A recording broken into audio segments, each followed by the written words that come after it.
Barron Trump was ready to talk about rockets and AI until a little girl asked him why her sick brother still goes to bed hungry, and the internet hasn't stopped talking since.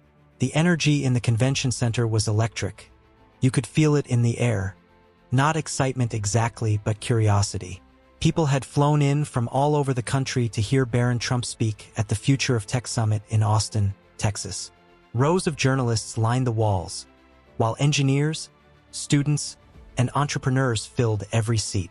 Phones were up, live streams were running. Barron stood on stage, arms folded slightly and bouncing on his heels, the way he does when he's half distracted and half thinking 10 moves ahead. He had just wrapped up a talk about Mars colonization and next-generation robotics, and now it was time for audience questions. He pointed casually at a microphone near the left aisle. "Let's go there," he said. A slight murmur passed through the crowd as a tiny figure stepped forward. You wouldn't have noticed her at first. Not in that sea of adults wearing lanyards and blazers. She was maybe 8 years old, dressed in jeans that looked slightly too short and in a faded t-shirt that said Big Sister in glittery letters.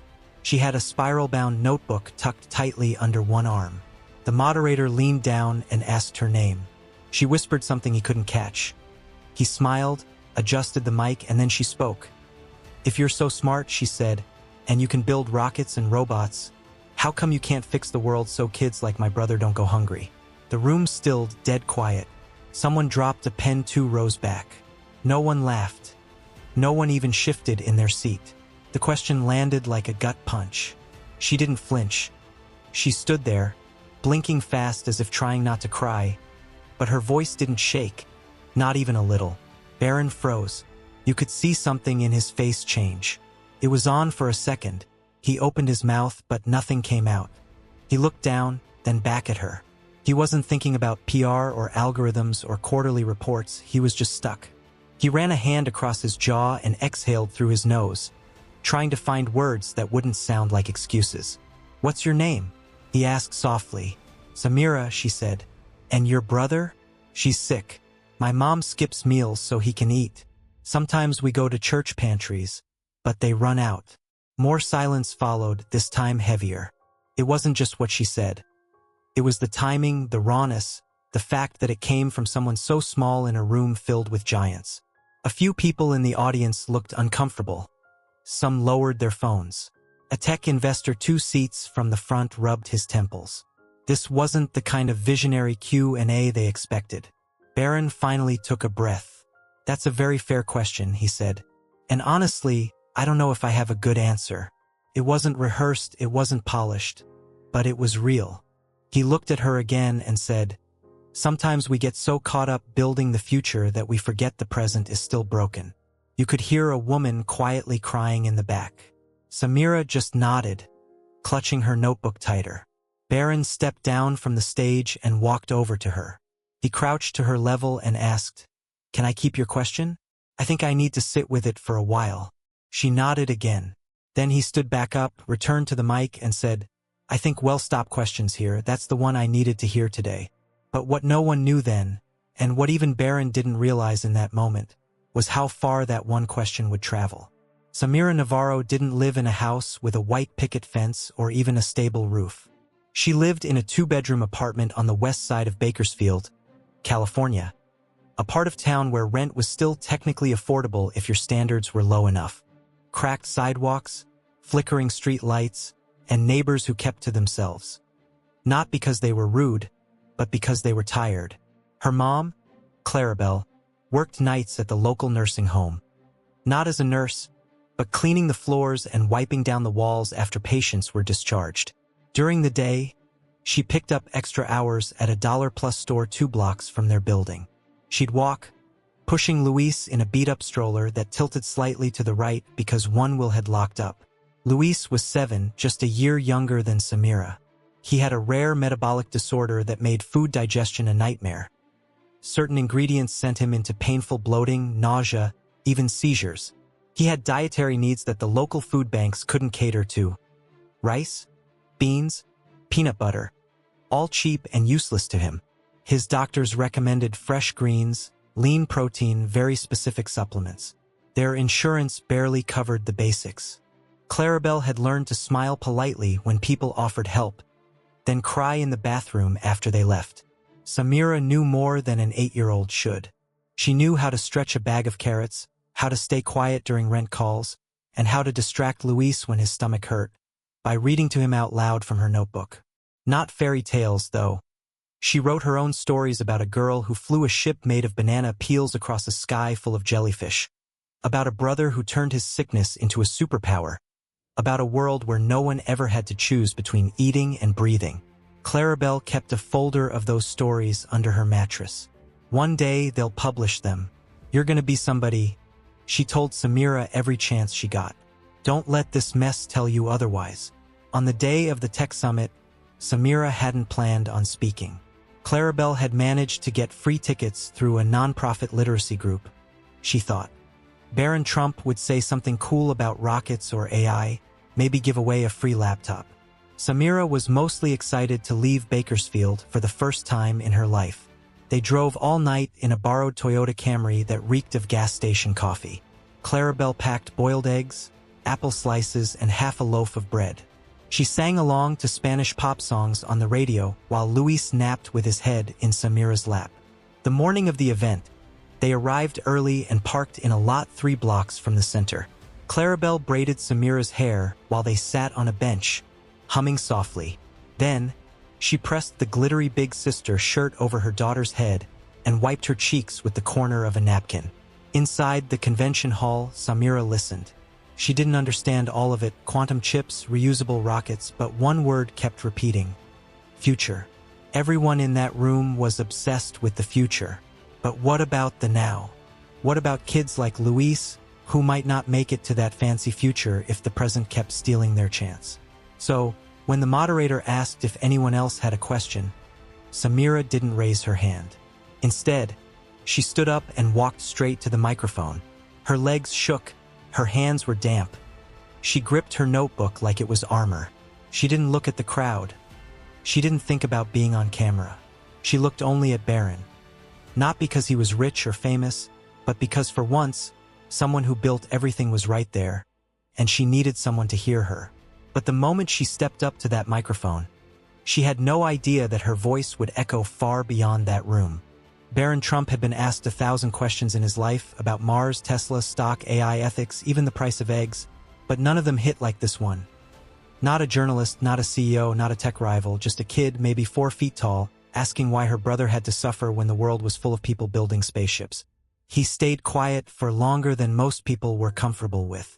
In that moment, something happened in the room. It wasn't spoken, but it was there, as if everyone suddenly remembered they were human again. Not just minds in suits.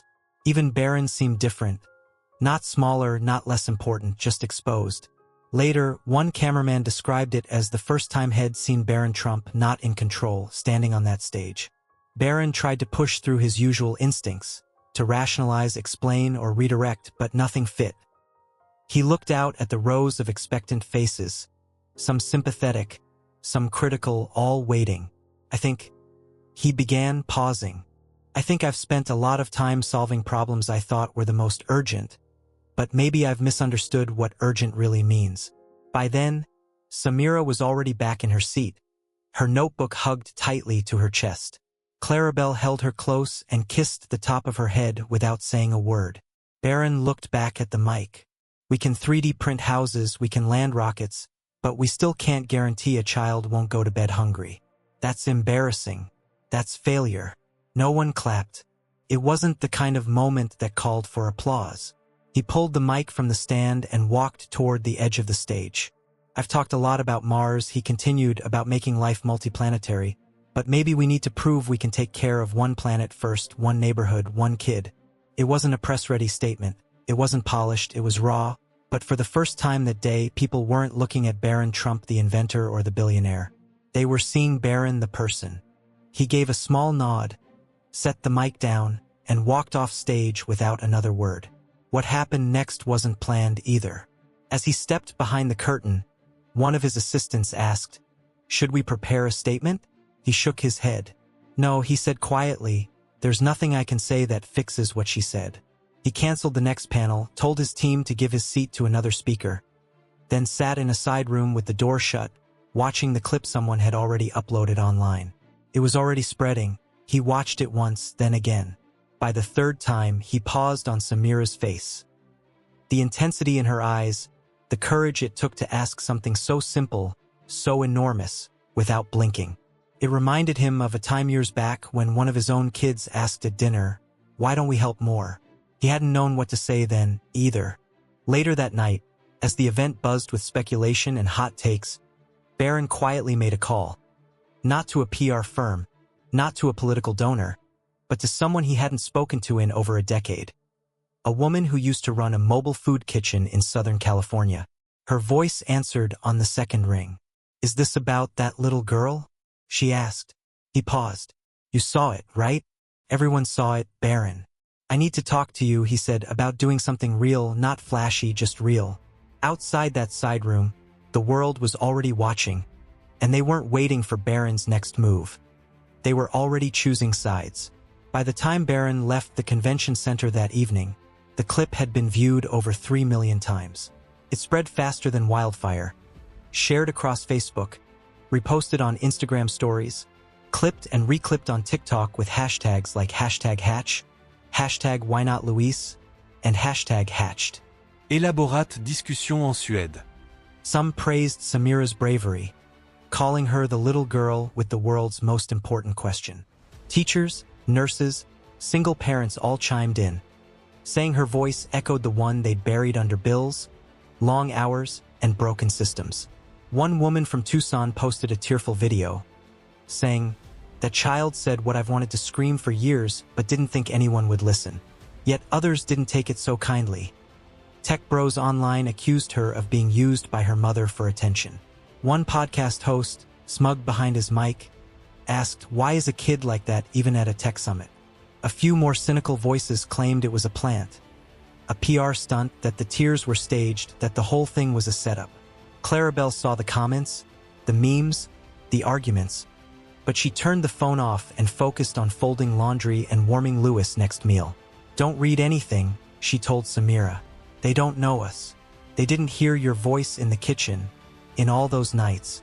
What surprised everyone, even Barron's own team, was that he didn't rush to explain. No blog post, no apology, no spin. He stayed off Twitter, didn't grant interviews, and that silence made people talk even more. In Pittsburgh, a group of high schoolers started a fundraiser under Samira's name to help feed kids with dietary restrictions. In Fresno, a retired mechanic used his last paycheck to buy 10 bags of groceries and drop them off at a local school. "If a girl can ask that much, I can do this much," he wrote in Sharpie on the bags. At a council meeting in Cincinnati, a city representative held up a screenshot of Samira on stage and said, "We're spending $30 million on a parking garage while kids in our district go to sleep hungry. Anyone else see a problem here?" News networks scrambled to reach Clarabelle. Local reporters camped outside their apartment building. One offered cash just for an exclusive, but she declined them all. She wasn't interested in attention. She just wanted to make sure Luis took his meds on time. Samira went back to school, and her teacher, Mr. Fortner, cleared the last 10 minutes of class that week so students could write letters to someone in the world they thought needed to hear something true.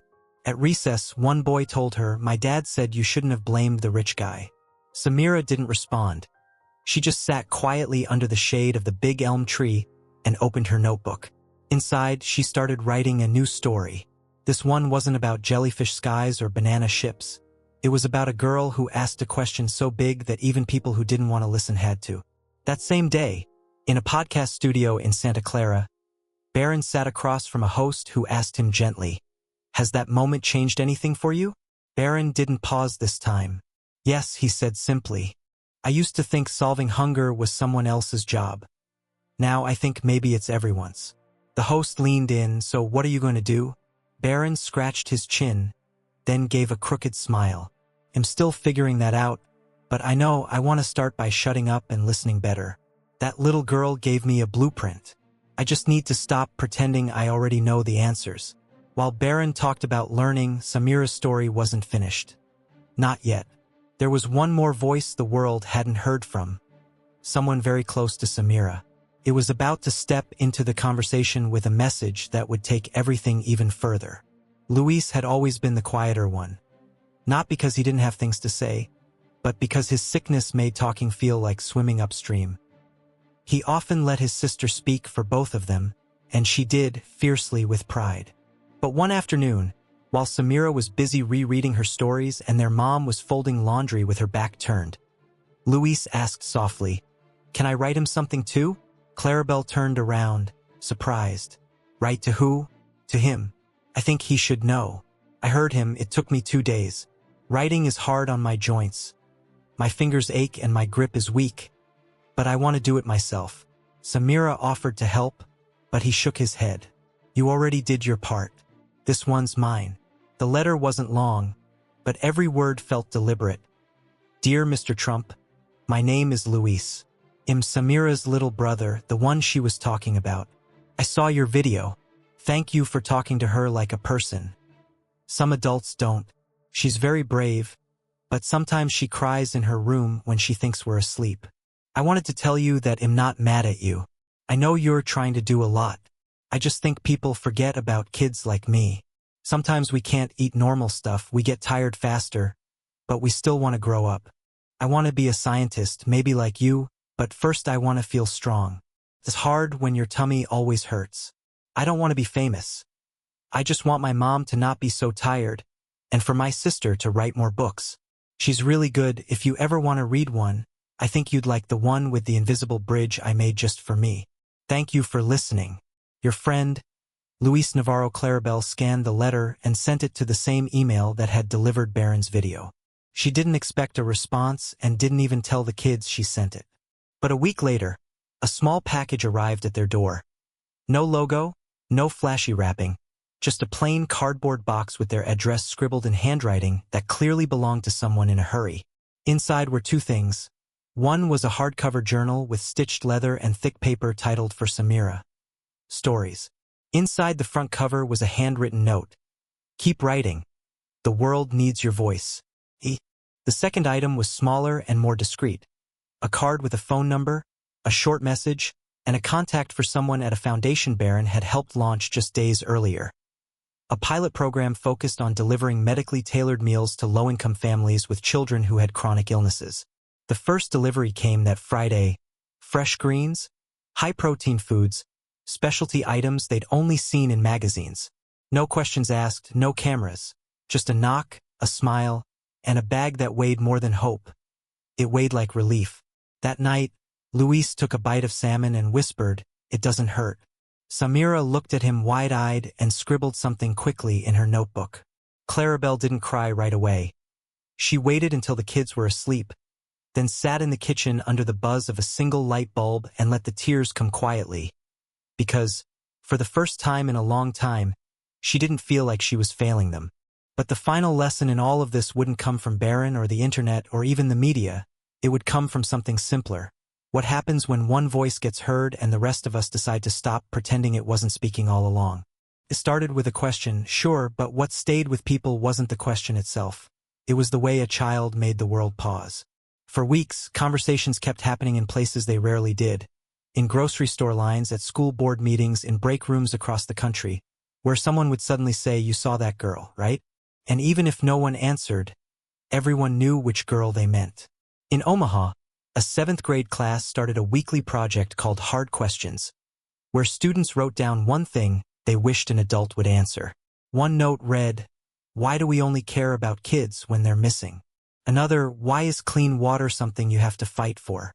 In Phoenix, a nonprofit that had never gotten more than 200 views on any video suddenly had 1.7 million. Why? Because they were tagged in a post titled, "This is what Samira was talking about." In Bakersfield, Samira's teacher added a new rule during story time.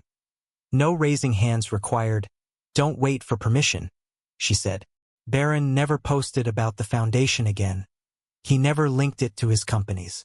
But quietly, new hubs opened. In Newark, Sacramento, Tulsa. Focused not on feeding the masses, but feeding the ones who had been skipped. None of this fixed the world overnight. Not even close, but it changed the way people looked at responsibility. It wasn't just about what you could build or how much you could give. It was about how well you listened when someone smaller than you was brave enough to speak. For her part, Samira didn't want more attention. She kept writing at night. After brushing Luis's hair or helping fold clothes, she'd fill page after page with stories that stretched farther than their apartment walls. She finished her book that winter and titled it Things That Shouldn't Be Heavy But Are. In the first few pages, she wrote a dedication. To everyone who didn't look away when it got uncomfortable, and to my brother, who made hunger look like it had manners until we told it to leave. One night during a quiet dinner, Clarabelle turned to her daughter and asked, "Why do you think he listened to you?" Samira thought for a second, then shrugged. "Maybe because I didn't ask him to be a hero, I just asked him to look." Luis smiled at that, a forkful of spinach halfway to his mouth, and maybe that was the real answer. Maybe changing the world doesn't start with power, money, or invention. It starts with looking, really looking, and not blinking when what you see isn't pretty. Because sometimes one honest voice, small as it may be, doesn't just break the silence. It becomes the thing people carry with them long after the headlines fade. In a world full of noise, that kind of voice isn't loud. It's clear. If the story moved you, let it be more than just a moment. Share it, talk about it, act on it, and if someone smaller, younger, or quieter than you speaks, listen, because they might just be asking the question we've all been avoiding.